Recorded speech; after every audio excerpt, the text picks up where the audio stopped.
Dentro de la Guerra Fría ocurrieron varios enfrentamientos. ¿Qué fue la Guerra de Corea? ¿Qué fue la Guerra de Vietnam? ¿Y cuál fue el papel de la URSS y de los Estados Unidos? Yo soy Historiker y acompáñenme a ver esto.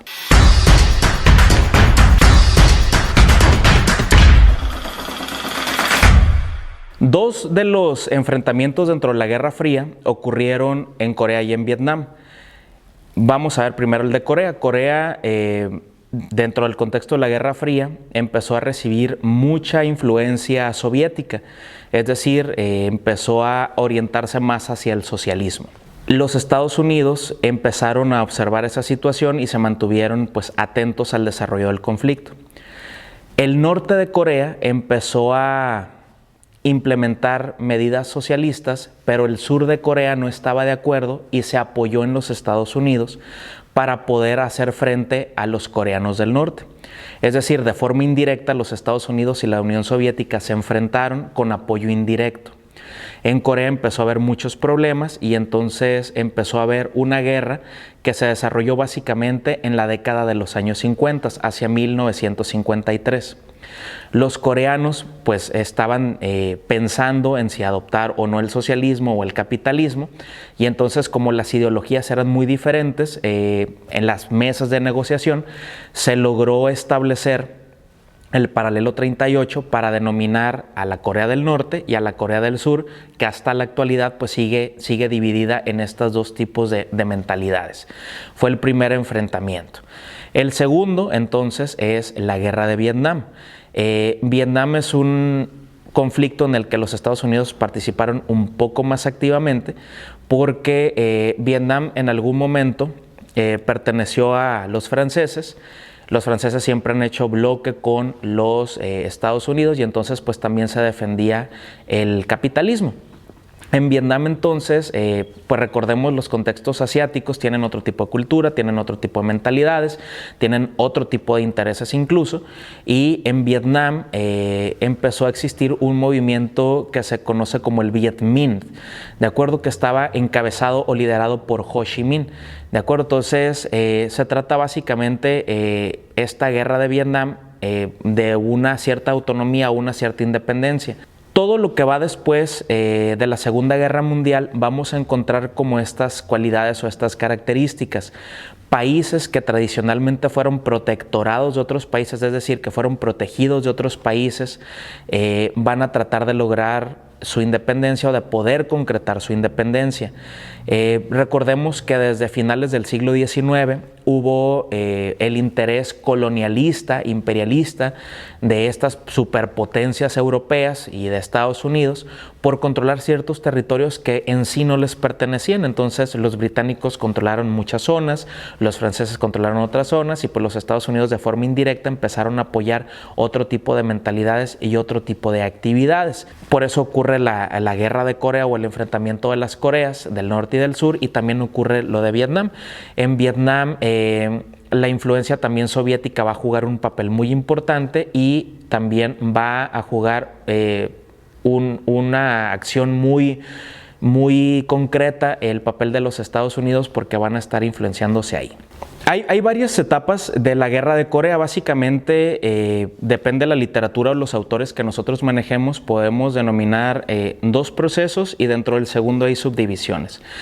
Cuando Ho Chi Minh empieza a hablar de la independencia, empieza también a hacerse como una reflexión de cuál es el papel que los vietnamitas van a tener. El primer movimiento fue salir del protectorado francés, y es decir, el Viet Minh logró el objetivo, se logró proclamar la independencia, Ho Chi Minh la proclama.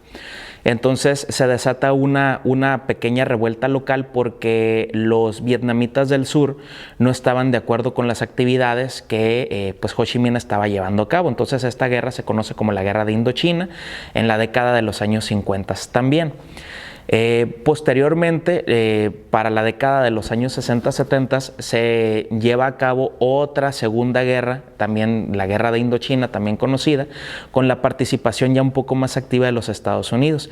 Y entonces desde el presidente Kennedy, que pues gobernó Estados Unidos desde la década de los años 60, empezó a haber una tendencia o una influencia mucho más marcada de los Estados Unidos, primeramente como una ocupación militar. Llega otra etapa, por ejemplo, para la década de los años 70 con ocupación o con un contexto un poquito más ideológico, aparte de la permanencia de los estadounidenses ahí. Y básicamente lo que se trata es, los Estados Unidos lo que quieren, tanto en Vietnam como en Corea, es impedir el avance del socialismo. El socialismo es una doctrina económica que no combina con el capitalismo, como yo se los he mencionado en otras ocasiones, en otros videos. Es decir, los Estados Unidos quieren a toda costa que la gran mayoría de los países, si no es que a todos, pues concentren actividades de tipo capitalista. ¿Por qué? Porque conviene a sus intereses económicos particulares. Entonces, este tipo de guerras, por ejemplo, locales dentro de la Guerra Fría, en este caso Corea y Vietnam, representan el fracaso de los Estados Unidos en el proponer un modelo económico global que permita el libre mercado, que permita la libre circulación de mercancías, que permita los acuerdos comerciales entre países, o que les permita a los Estados Unidos seguir manteniendo su hegemonía o su control sobre todo lo que representa pues el poderío económico. Estamos hablando que la globalización aparece desde inicios del siglo XX. Para esta época de mediados del siglo XX, que son las décadas de los 40, 50, 60, estamos hablando de una segunda oleada de la globalización. ¿A qué me refiero con eso? Los Estados Unidos, una vez terminada la Segunda Guerra Mundial, empiezan a querer controlar todos los espacios posibles, es decir, los espacios marítimos, los espacios aéreos, y empiezan a impulsar su sistema económico capitalista pues basado en el lucro. Es decir, estas guerras a lo mejor no representan mucho para nosotros, o tal vez la información es muy escueta de lo que podemos leer o lo que podemos notar o darnos cuenta, pero literalmente los Estados Unidos asumieron el liderazgo internacional para establecer un nuevo orden económico internacional.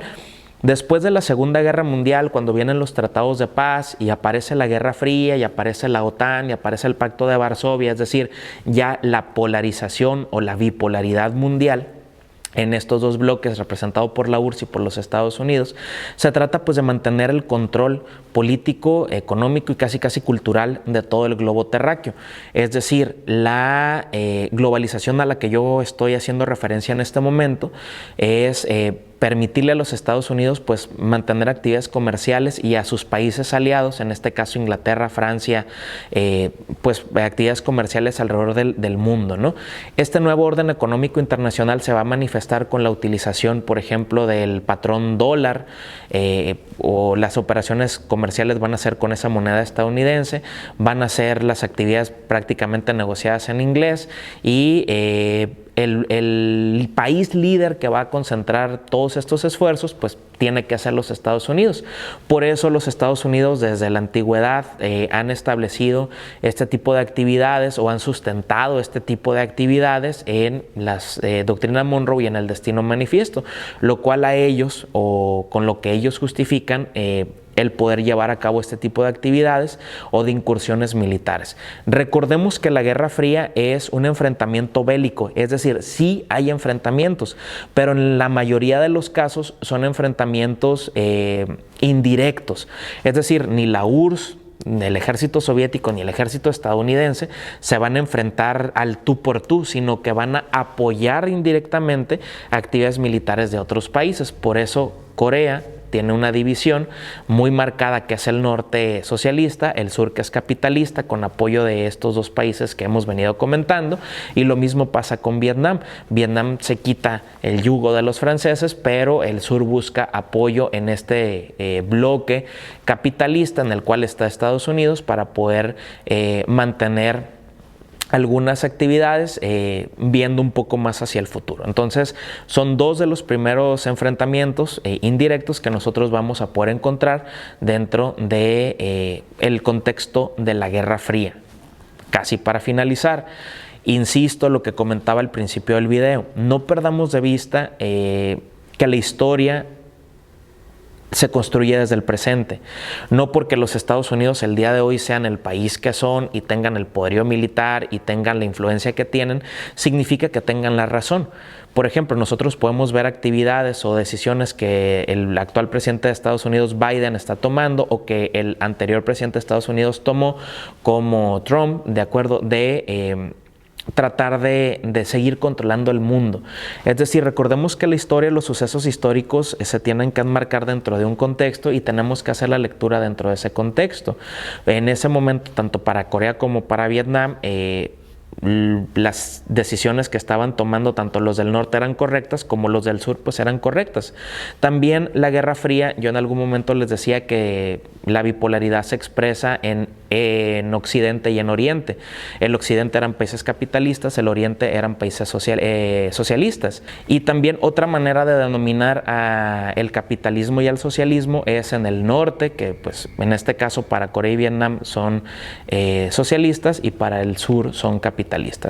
Hay otro enfrentamiento, a la par de lo que está ocurriendo en Corea, en Vietnam, también está ocurriendo otro enfrentamiento muy importante en Tierra Santa, en Palestina. Posterior a la Segunda Guerra Mundial, hay un fenómeno que ocurre justamente en Palestina o en Tierra Santa, en Jerusalén y sus alrededores, donde los judíos regresan. Este éxodo de los judíos en algún momento bíblico va a tener su efecto posterior a la Segunda Guerra Mundial en el contexto en el que nos estamos moviendo ahorita, que es el de la Guerra Fría. Es decir, los judíos regresan a su comunidad de origen, a los lugares bíblicos que ellos aprendieron desde pequeños, y entonces la ONU participa en este proyecto y entonces se genera otro conflicto en Medio Oriente. Les estoy explicando esto de Corea y de Vietnam, que están en Asia, y les estoy explicando este proceso también que ocurre en Israel, porque no piensen que las guerras o que los enfrentamientos son aislados, sino que todo está ocurriendo al mismo tiempo. Es decir, el siglo XX, la Guerra Fría representa un cambio de mentalidad en las generaciones de ese momento, en donde ya se está hablando de autonomía, se está hablando de soberanía y se está hablando de que esas comunidades tienen la capacidad de poder tomar las decisiones sobre lo que quieren ser, sobre lo que proyectan ser para el futuro, sobre los planes que tienen para sus hijos y sobre los gobiernos que ellos quieren implementar. ¿De acuerdo? Entonces la URSS junto con Estados Unidos pues van a participar indirectamente y van a tener presencia no solo en Corea, en Vietnam o en el problema árabe-israelí, sino que se van a enfrentar en otro tipo de conflictos que veremos posteriormente. Entonces la pregunta aquí es, literalmente la guerra de Corea, de Vietnam o el conflicto árabe-israelí, la participación de Estados Unidos y la URSS trajeron beneficios para esas comunidades, trajeron una transformación para el mundo. ¿Quién era el que estaba en lo correcto o en lo incorrecto? ¿Quién era el que estaba tomando las decisiones más acertadas o las menos acertadas? ¿De acuerdo? Entonces eso pues ya quedará simplemente para su opinión. ¿O ustedes qué piensan? Hasta la próxima.